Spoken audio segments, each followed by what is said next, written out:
సాంప్రదాయేతర శక్తి వనరులు: పవనశక్తి, సౌరశక్తి, వేలాశక్తి, అణుశక్తి, బయోగ్యాస్, భూ ఉష్ణశక్తి.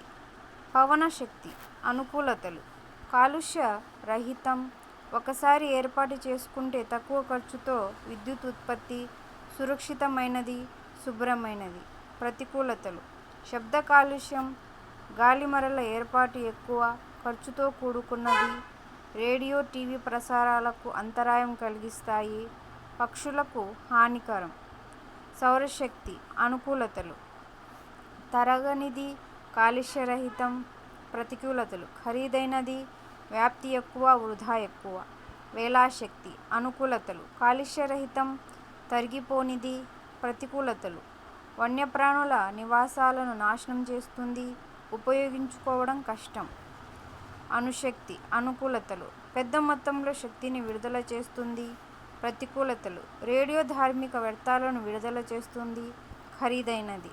బయోగ్యాస్ అనుకూలతలు: తక్కువ ఖర్చు, వాడడం సులభం, జీవ వ్యర్థాలను ఉపయోగిస్తారు.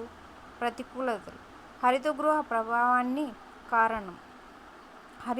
ప్రభావానికి కారణం. భూ ఉష్ణశక్తి అనుకూలతలు: స్వచ్ఛమైంది, పర్యావరణ హితమైనది మరియు ఎల్లప్పుడూ అందుబాటులో ఉంటుంది.